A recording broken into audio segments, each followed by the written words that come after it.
धारा 113 बीएनएस की sub section 1 में बताया था कौन कौन सी गतिविधियां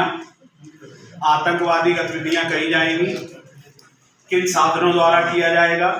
और हम पे और हमारे देश पे उसका क्या प्रभाव पड़ेगा। अब आगे आते इसी क्रम में कि उनके लिए क्या दंड का प्रावधान है। तो धारा 113 की सब सेक्शन 2 कहती है आतंकवादी काम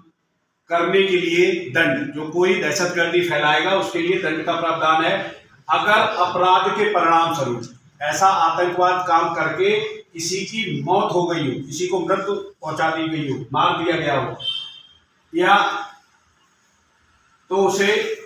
मृत्युदंड या आजीवन कारावास और जुर्माने से दंडित किया जाएगा। अगली बात कहता है कि मान लीजिएगा मरा नहीं है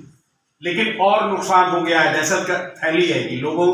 को प्रभाव पड़ा है, तो अन्य मामले में कम से कम 5 साल की सजा जो आजीवन कारावास तक हो सकती है और जुर्माने से भी दंडित किया जाएगा।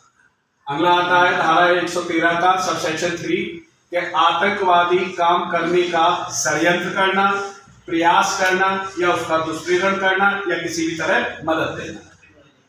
उसके लिए दंड है। आतंकवादी कृत्य कारित करने का षड्यंत्र प्रयास करता है या उसके पक्ष में समर्थन करता है, दुष्प्रेरण करता है या उसको सलाह देता है या उसको उकसाता है, उद्दीप्त करता है मतलब उकसाता है, या प्रत्यक्ष रूप से या ये जानते हुए उसे शुक्र बनाने का मतलब है आसान बना देता है उसके काम कि ठीक है आप ऐसे बम ले जाओगे, कोई पकड़ लेगा, लो मैं थैला लियो, थैले में डाल के ले जाओ, कोई देख नहीं पाएगा, तो क्या करता है उसे आसान बनाता है। किसी आतंकवादी कृत्य को प्रारंभ करने के लिए कोई काम करता है, जगह देता है, उनको खिलाता पिलाता है या कोई योजना बनाता है, तो उसे कम से कम 5 साल की सजा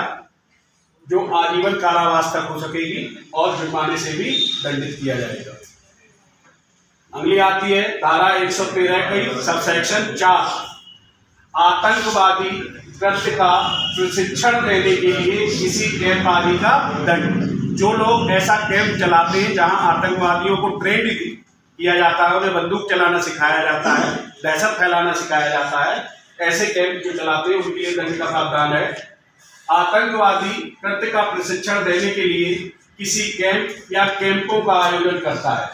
आयोजन किया जाना कारित करता है। आतंकवादी कृत्य को कारित करने के लिए किसी व्यक्ति को या किन्हीं व्यक्तियों को भर्ती करता है, जैसे तुम्हें भर्ती किया गया पुलिस के लिए, भर्ती करता है, भर्ती किया जाना कारित करता है मतलब रिक्रूटमेंट करता है और उनको प्रशिक्षण देता है, तो उसे कम से कम 5 साल की सजा जो आजीवन कारावास तक हो सकेगी और जुर्माने से भी दंडित किया जाएगा। अब आता है धारा 113 की सबसेक्शन 5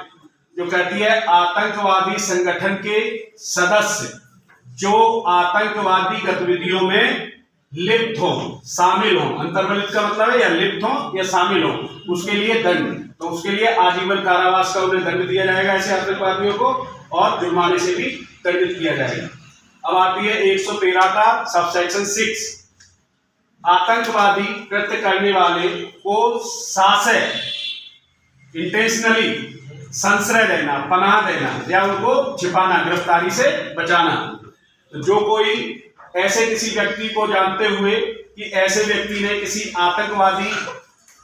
वाला काम किया है, अपराध कारित किया है, जानबूझकर, शासक का मतलब जानबूझकर, इंटेंशनली उसे पनाह देता है, छिपाता है,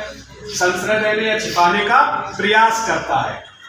तो उसे कम से कम 3 साल की सजा जो आजीवन कारावास तक हो सकेगी और जुर्माने से दंडित किया जाएगा। ये पहले भी संश्रय में बता चुका हूं, इसमें अपवाद है,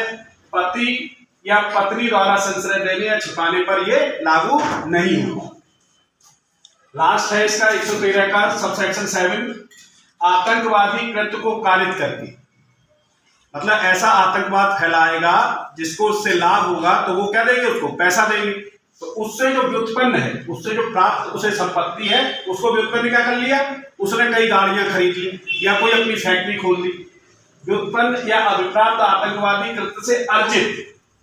संपत्ति जानकर अपने कब्जे में रखेगा। अगर कोई व्यक्ति ये जानता है कि ये संपत्ति आतंकवाद से अर्जित की गई है, प्राप्त की गई है और उसे अपने कब्जे में रखता है, तो किसी आतंकवादी कृत्य को कारित करने से व्युत्पन्न या आतंकवादी कृत्य को कारित करने के माध्यम से अर्जित किसी संपत्ति को ये जानते हुए कि ये आतंकवादी गतिविधियों से प्राप्त की गई है कब्जे में रखता है, तो उसको आजीवन कारावास और जुर्माने से दंडित किया जाएगा। लेकिन इसको डिसाइड करने के लिए 113 के 7 को कि ये संपत्ति आतंकवादी गतिविधियों से प्राप्त है या उससे उत्पन्न है, उसके लिए ये अधिकार दिया गया है कि कम से कम एसपी रैंक का अधिकारी ही उसको चीज को डिसाइड करेगा। या विधि विरुद्ध क्रियाकलाप निवारण अधिनियम 1967 के अधीन मामला रजिस्ट्रीकृत किया जाए या नहीं। इतनी बात समझ में आई? ओके।